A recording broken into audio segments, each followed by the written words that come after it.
disaster must come. At best, only postponed. Shaolin Kung Fu, to survive, must now be taught to more young men.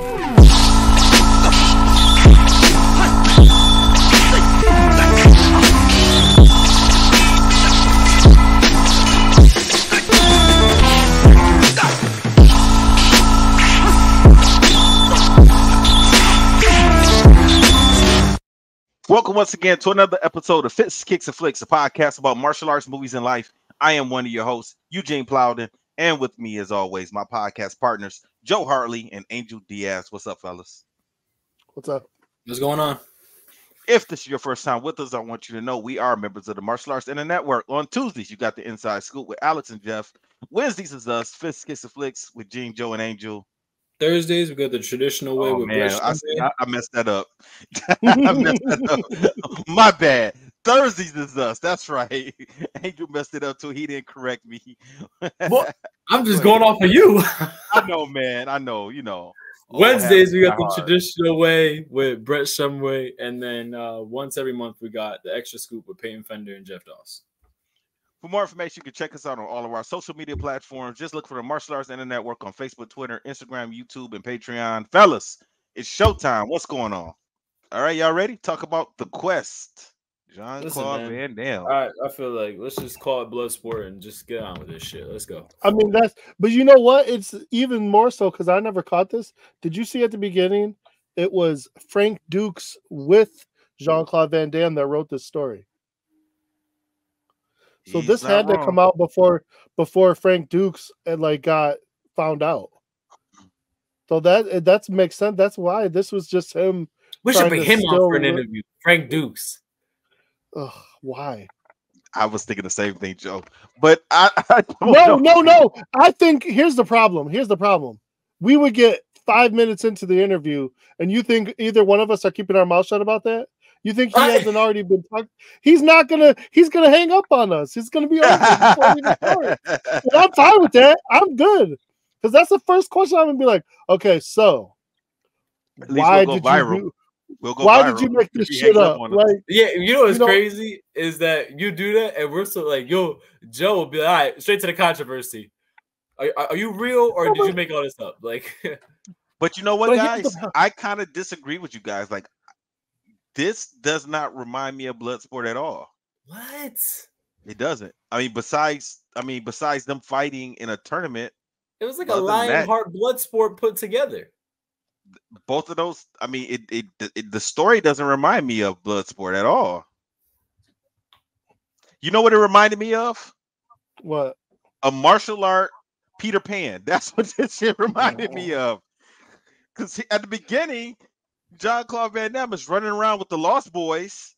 They don't explain where the hell these kids came from, and he's the old one. He is Peter Pan. And you mean to tell me that when he gets rescued from that ship, that didn't remind you of Captain Hook and Smee? I was like, this is Peter Pan.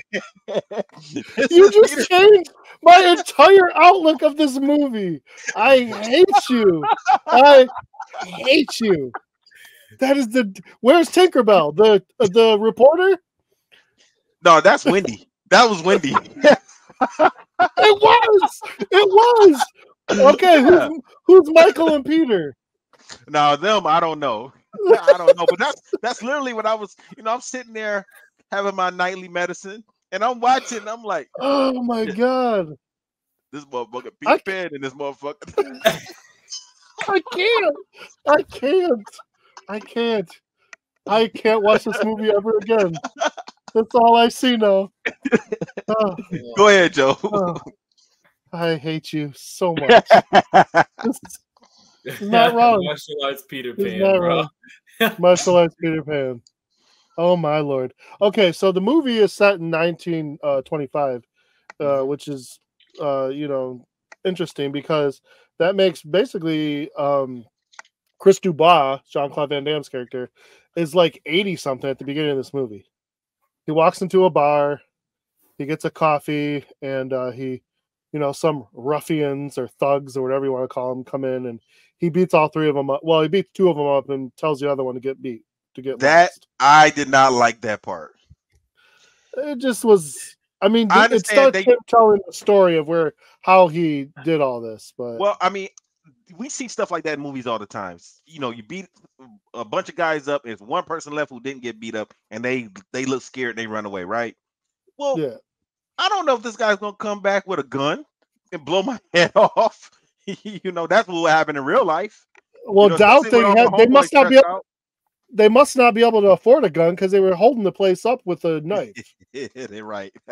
So I mean, that was already messed up. So then, similar to Bloodsport, this one starts off in Tibet, and all these monks or priests, whatever you want to call them, they're taking invitations to all the different countries.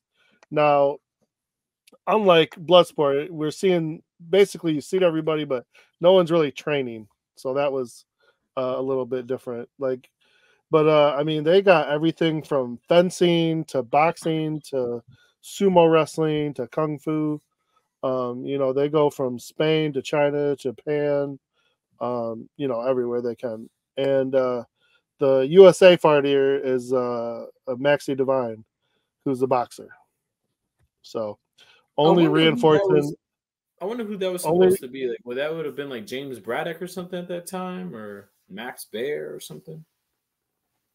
I have to look it up, like, man. Because in my mind, when I saw that, I was like, because in Bloodsport, I always said this when it was Jackson. Was he like a heavyweight champion or something, or like why was he picked? Right, you're picking the best of the best. I didn't think Jackson had any martial arts skills at all. I just thought he was just like a bar brawler. But again, like that's what I'm saying. Like, why did he get picked when everyone else was like the best at what they did in their country, right? Same thing for the Quest. These guys are like the top of the top notch people. They didn't pick you for Bloodsport. You showed up. No, you got an invitation. They did? Yeah. I don't remember. I remember them talking about training for the Kumite. They never got like an invitation. Yeah, the only person that showed up was I think he's right. I think he's right because they were expecting them. And remember, they ended up getting a translator. Yeah, when they arrived, and the guy took them. Yeah. The only person I think that did, I don't want to say he didn't get. But I'm saying I didn't see anybody at this one. You see people handing out invitations. I think I know what you're saying. You register for it. I think you register for it, and then they accept your registration. I know what you're saying, but I thought like because the Kumite was considered like like no one knew about it. You would only know if you got invited, right? Like that's why I say that. And the only reason why they gave Dukes a hard time was because he just didn't look like a Tanaka, which I don't want to get into that, but you guys could know what they're saying. So that was the only reason why. So that's why I said like in this, I'm like, why would it was my thought. I was like, why did they? Was he like a boxing champion? Was he the heavyweight champion? Like, what made him qualify to go? Street fighter. I guess. I don't know. And then, like you said, so they go into the story and they start with Chris Dubai. He's hanging out with a bunch of orphans, Peter Pan style. And, they're street performing and stealing money, and they steal from a gangster, and the gangster catches them, and it's a whole thing with the police. So he ends up on a boat as a stowaway. And basically, these two guys who are hustlers throughout the whole movie, they sell him on a Muay Thai island, is there really a Muay Thai island? I wonder, like, is that a thing? I don't know why they just say Thailand. That's what I didn't understand. Like, why wasn't it just Thailand? Well, they called it Siam, but it was basically Thailand. And this was an island. The guy running the island was buying up guns and training Muay Thai fighters. And so when they saw Chris on the boat, when there was like pirates or something fighting, they decided, we're going to make a little money selling them to the gentleman on this island. And they don't even tell him. They tell him, a boat's going to come get you in 2 weeks to take you to America. And they thought they'd never see this dude again. And then, they end up at a Muay Thai fight months later. And 6 months later. And you know what? they're lucky because they must have like Captain America him at the beginning, because all of a sudden this dude was ripped compared to before, and he had some skill now, and he honestly is lucky. They are lucky he didn't just say like punch them both in the throat and kill them, because if you tell me I'm going home and then you sell me and leave me on an island, we got a problem. They screwed him over twice. So the second time is when I definitely wouldn't have had any mercy for him. But we'll get to that in a minute. Yeah, I know. So going with all that, while when he runs into them, he finds out about this tournament in Tibet. That's the prize is like this. Do they ever say how big it is? It's just a big ass gold dragon.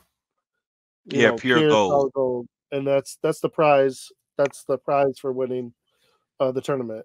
And their idea is to steal it, not necessarily have Chris win it, because he doesn't feel he's skilled enough. Plus, he didn't get an invitation. They discover from the reporter, what's her name? Karen Newton. Yeah, Carrie Newton, and she's the one that tells them how to end up fighting, because you have to get an invitation, and the invitation has a map, of course, a map through the jungle to get to the tournament. And so she discovers Maxie Divine, and they take over as like his valet and photographer, and they're gonna escort him to this tournament, and then hopefully end up getting his invitation once they get there. And of course, that unfolds into this whole story of how we end up getting to this tournament, and then it's basically blood sport after that. Yeah, so that's my part I was talking about. So to you guys, I know you guys were saying like this reminded you of blood sport, but was it just the tournament part of things that were? I mean, because none of the this tournament reminded part me. really. Okay. No, none of the leading up to it didn't. Of course not. It's a whole different story. But yeah, leading up to it. And this movie didn't really have any. This movie didn't really have any silliness in it like Bloodsport did. You had Jackson acting goofy, being silly. Van Damme saying corny stuff or doing corny stuff. This movie didn't really have any of that in it. Bloodsport had silliness, you think? Yes. Yeah. He was running away to mystical music. Remember him posing like when the officers were chasing him and he's running away from him and he's posing and waiting on them to come, and like that was just silliness. Like that would not happen. Okay. Yeah, because it's for the audience's entertainment. Like if that was real, that he would not do that in real life. He would just been gone. He just would have ran. Yeah, I got you. And the way Jackson would act and some of the stuff that Jackson was doing and saying, like that was for comedic reasons. Yeah, I'm surprised he didn't try to do a dance scene or something like kickboxing. I didn't. I was expecting that too. I really was. I was expecting that too. Because like that must be his claim to fame. Because he goes on like every talk show now and does that. That thing. Yeah, he's done a couple. He reenacted the whole scene on Conan O'Brien. Hey, I saw it in something else. Wasn't it in a movie or something another movie that we saw? Probably. I think I want to say that he was in it. I can't think of it right now, but I think it was in another movie. Oh, it was at the end of one of those movies, I think. I can't think of what it was. It was like it was like after the credits would go up. Oh, Kickboxer. Oh, the newer Kickboxer. Yeah, Kickboxer Retaliation. Yeah. It was all at the end. They were doing a dance line, basically. I don't know about you guys. I was thinking about this, but I've done some traveling for some tournaments, okay? And I've had some pretty luxurious prizes to make this travel. But are you doing this 3-day elephant, camel, horseback riding through the jungle for a tournament that's supposed to be like the best tournament ever? Like, I don't know, man. That's a lot. If you're giving a solid gold dragon, I would. Hell yeah. I knew Angel would be on for it. How about you, Gene? A solid gold dragon? I could probably rule the world at that time with that. Absolutely. Joe, I'm not even going to a tournament now for $100. So you should answer no, or 250 or 1,000, whatever. I'm not doing that. So That that's the is answer to crazy. that Oh, question. yeah. Yep. Shoot, man, we used to travel around all of Michigan for $100 that we usually That's what I'm ended talking up about. having. Yeah. We had to split between the team because we all Yeah. would be in the top. Right. So Who's the main villain in this one? you see that. It's basically Tong Po. He was the same guy. See, but He was, but what was the country he was representing? Not Hungary. Somalia or no, I thought it was Mongolia. Mongolia. Mongolia. That's what it was. But see that was my issue. That was another one of the issues that I had with this movie was they didn't treat him like he was the main villain. I don't even know why he really had an issue. Like why him and what was Van Damme's character name? Christian Bois. Dubois. Why did they even have an issue? They just saw each other at the tournament, and it seemed like he was trying to intimidate him, but it didn't seem like they should have had like nasty feelings toward each other, like he was the main heel. He was mad that they took his spot and they wouldn't give it up. Are you talking about Maxine or Max? Maxie, but he saw Van Damme kind of try to come at him. What part was that? He knocked it. That was right at the tavern, and he wanted their table, and they were saying they didn't see this guy first, and then when they saw him, Maxie tried to stand up to him, and then Van Damme was going to go after him, and they held him back. Oh, I know what you're talking about now. Okay. But still, And that didn't seem like he was. Yeah, I know it wasn't anything big, but yeah, they were trying. That was the directing, trying to get them, to face off because they were going to face off at the end, as we all already kind of knew. Like I feel like it should have been somebody who was on that island with him in Thailand or Muay Thai Island or whatever. It should in order to make it personal. Like I really didn't see like it was a personal grudge against anybody that he was fighting against, or they should have had those two hustlers, those pirates. One of them should have done something, like maybe turned their back on him or joined with the guy from Mongolia, something like that. But it didn't seem like he had a real reason to really want to beat this guy. No, you're not wrong. You're not wrong, but I mean, they gave him reason because first, at this point, Max is kind of trying to figure out something's not right, and so him and Chris, they have an exchange with each other, and he goats Chris into fighting him, but this is my opinion. Maybe I'm wrong. Did he goat him to see his skill? Because I think he felt, or did he goat him because he really wanted to fight him? Which person are you talking about? Are you talking about the Mongolia guy? No, when Chris and Max, the boxing guy, fight each other finally. He fought him because he realized that he wasn't who he said he was. I know, but I think he was testing him to see what his skills really were because he didn't really try to hit him. He was trying to hit him, but it seemed to me like he was goating him to try and see what he actually could do. And then he didn't want to attack him, but he wasn't going to just get hit in the face. I don't know, man. I'm not sure. I didn't think about that part of the movie. So he basically says, after Chris kind of beats him up and he realizes what they want, he gives them the invitation. He's like, "Is this what you want?" And then he runs away. And then that was stupid. I agree because he runs away and comes back right when they're announcing all the fighters. So I was wondering how he got in there. Yeah, that's true. Because he shouldn't have been allowed to get in there because they already said that he was Max Dupree or whatever his name was. Max Dupree. Maxie Divine. Yeah, whatever. Oh, that was a wrestler. That's a wrestler, Max Dupree. Nice. Nice. Yeah. So he shouldn't have been able to get in there to, say anything because they all thought that he was Divine. No, you're not wrong. And He didn't have a he map or basically anything or invitation. he shows up in his whole boxing cape, and he shows up with his championship belt, and he basically hands his championship over to Chris and tells him to represent him. And then, which causes an issue because one, you were the one invited, not him. So if you're handing your invitation, everything over, they don't know your fighting skill. They basically give him an ultimatum, like, okay, we'll let him fight, but if he loses, you got to stay here forever. Like, you can't leave as a debt pay, which is a dumb punishment. Like, I don't understand that. But whatever. I mean, it could be worse. It could have said, like, we'll chop your head off or something. So basically, all his faith that he's put into Chris, he like could mess up his whole life. So,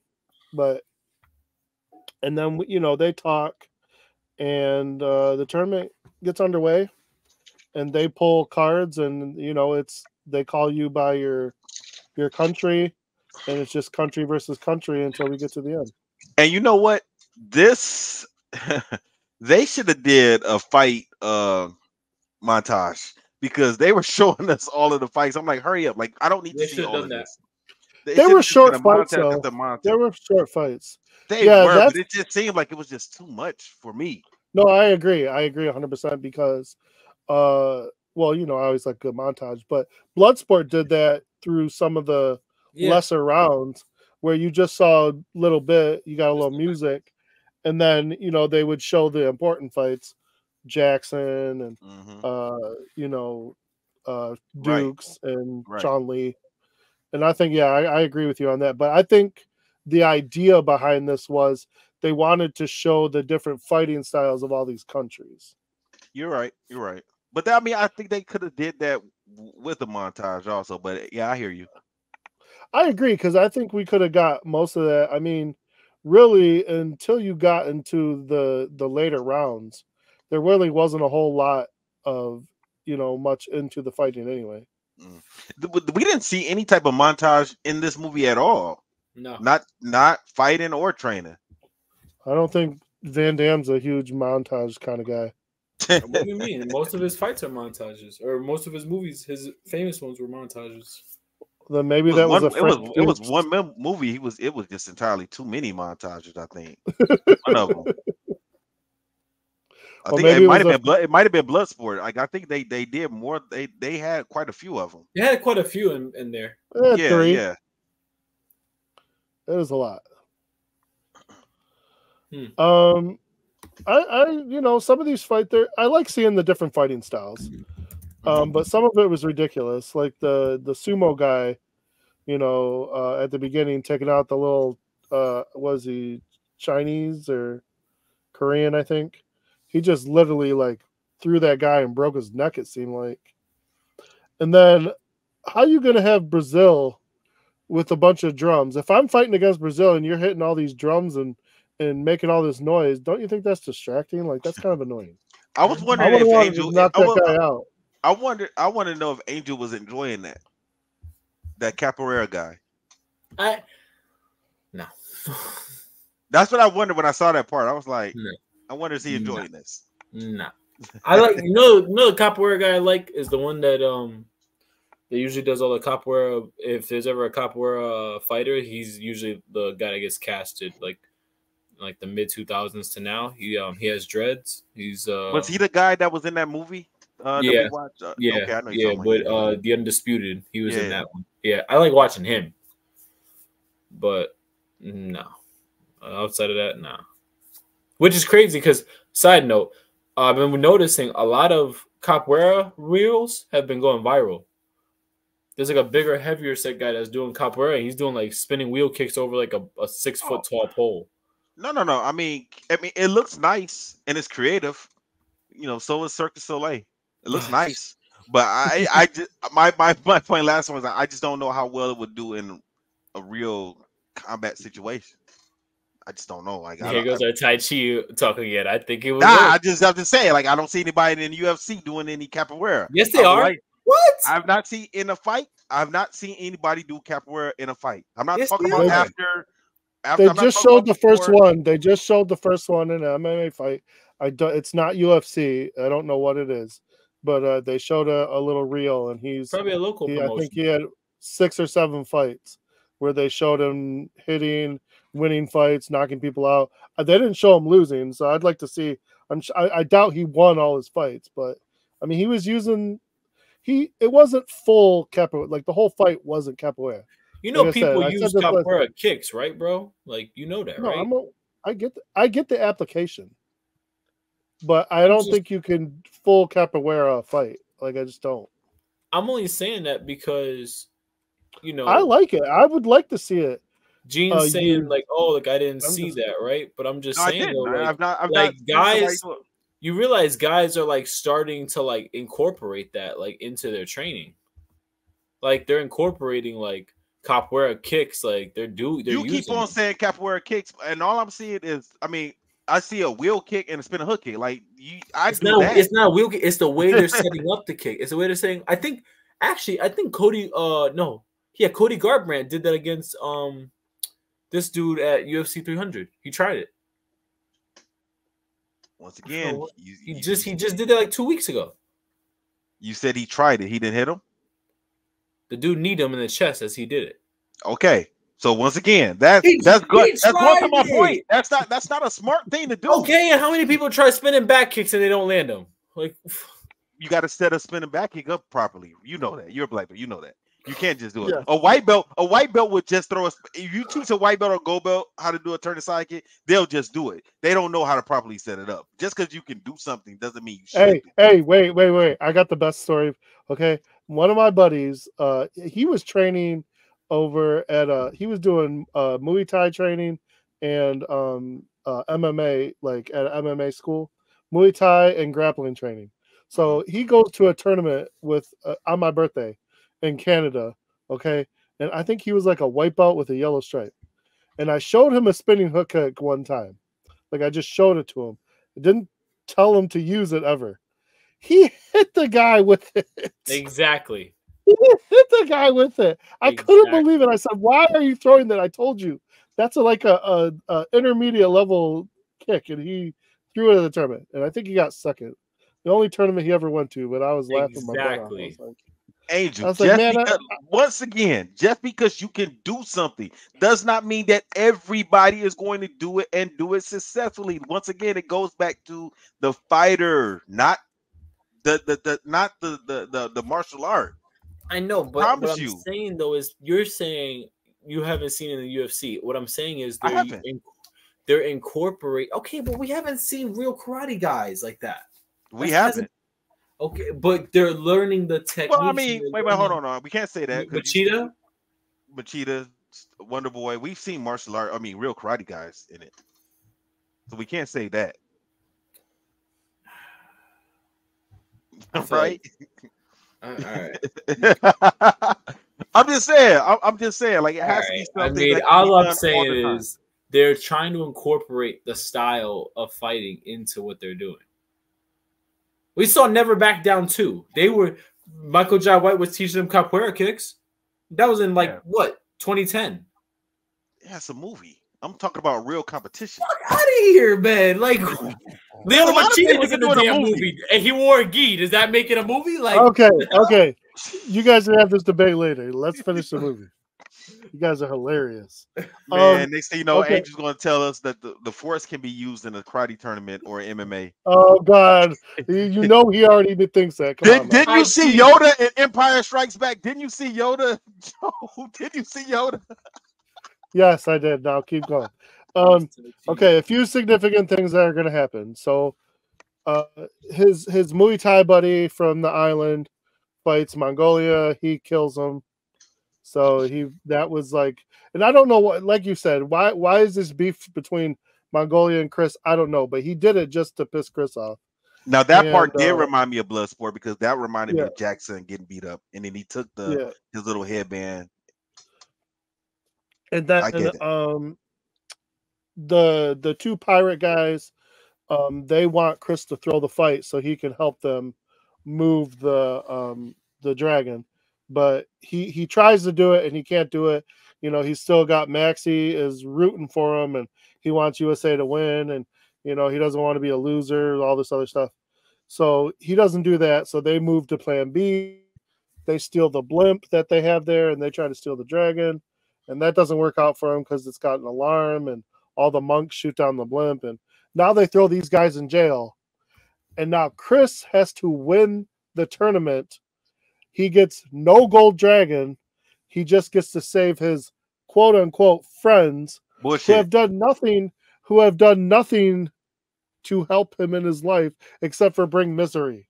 They would have been dead. They would have been dead. I would not have saved them. That wouldn't happen. Not me. Me neither. They screwed me over twice.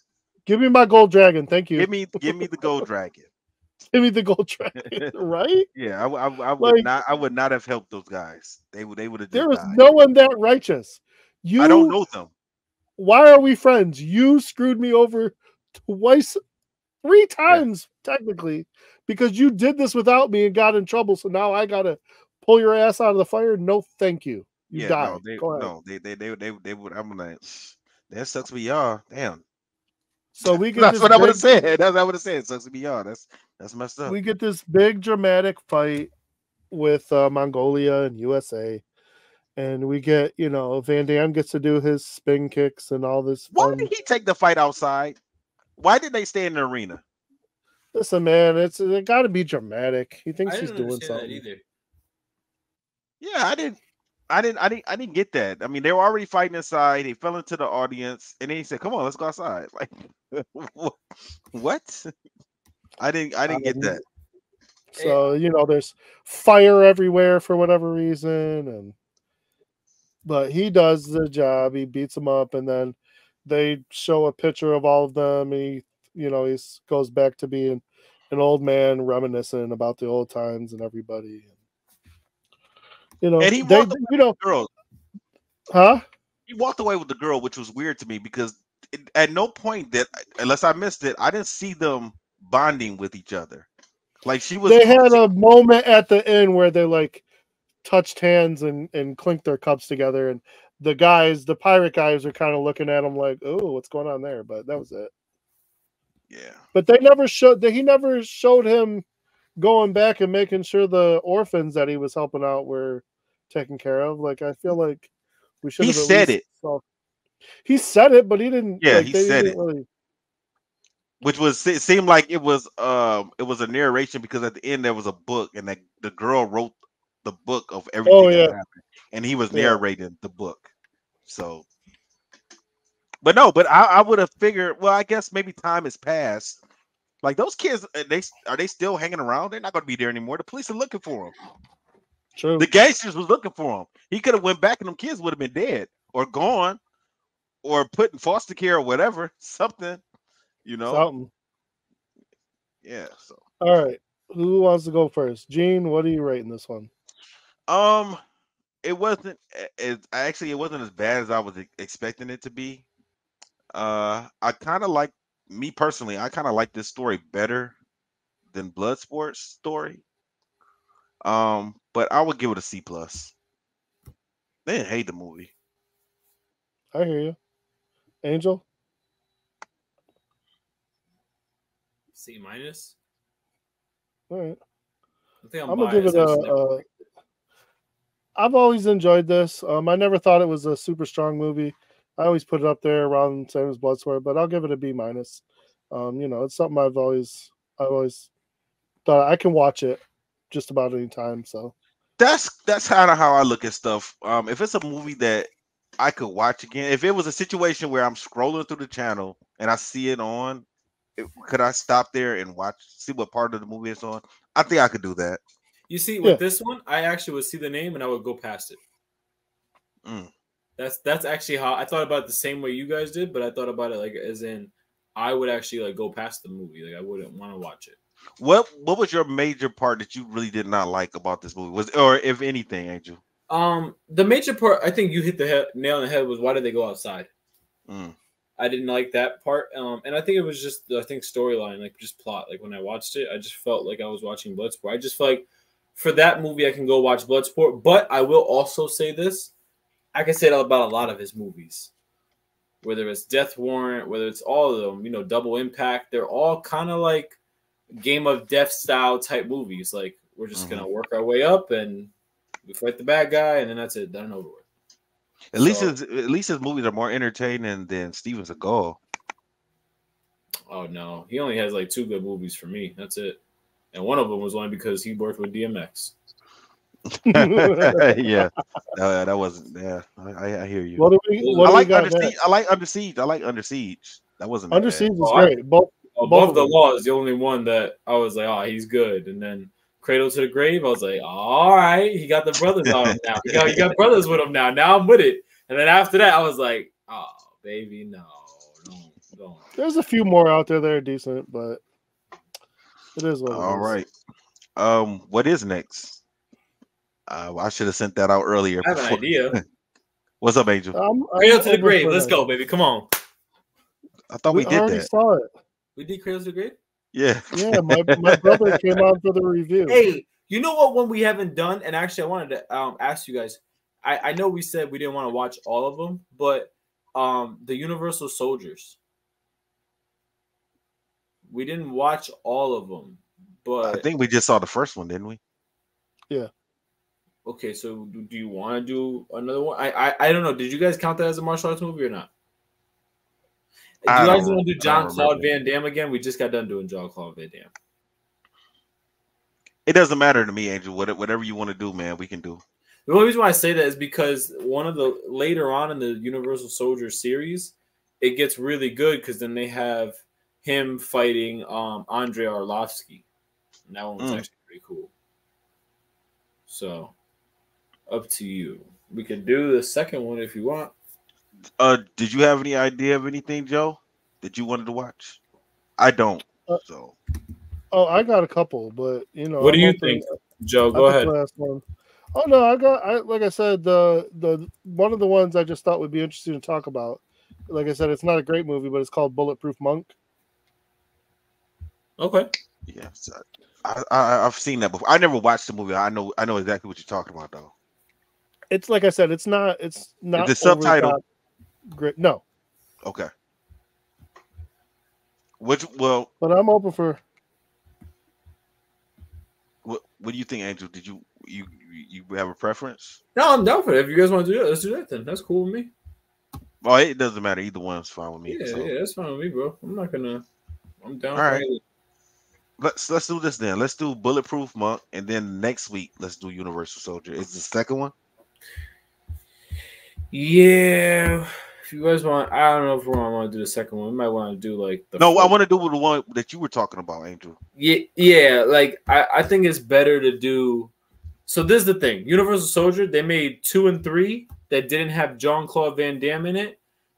And I consider those as like they don't really follow a storyline. If you do the ones that follow Jean-Claude Van Damme in them, they like are pretty successful. Damn, how many? Is that the one Day of Reckoning? Is it Day of Reckoning? The Return is the one with Jean-Claude Van Damme, Michael Jai White, and Goldberg. Oh, and then that sounds fun. That sounds interesting. And then actually it wasn't that bad. And then after that, they took a 10-year hiatus, and then Universal Soldier Regeneration came out, and that was the one with Andrei Arlovsky and what you call it? What's this dude? And Jean-Claude Van Damme. Actually, you know what? I kind of want to see those 2 movies now that you said that. Because this is what it was. Jean-Claude Van Damme was in the first Universal Soldier. They made 2 with like different actors, and everything was different. So then the third one, it like picks up as like kind of like the first one, like it remembers that he was the original Universal Soldier, right? So which one has the Michael Jai White and Goldberg? The Return. Let's watch that one next. Let's watch that one. Yeah, I'm down for that. That sounds good. Yeah. So that one's Universal Soldier: The Return. All right, we'll watch that next week. All right. You guys got any closing remarks? No, man, I'm good. I'm good. All right, everyone, stay safe, stay strong. We'll holler at you next week, and I will play our music. Disaster must come. At best, only postponed. Shaolin Kung Fu, to survive, must now be taught. to more young men.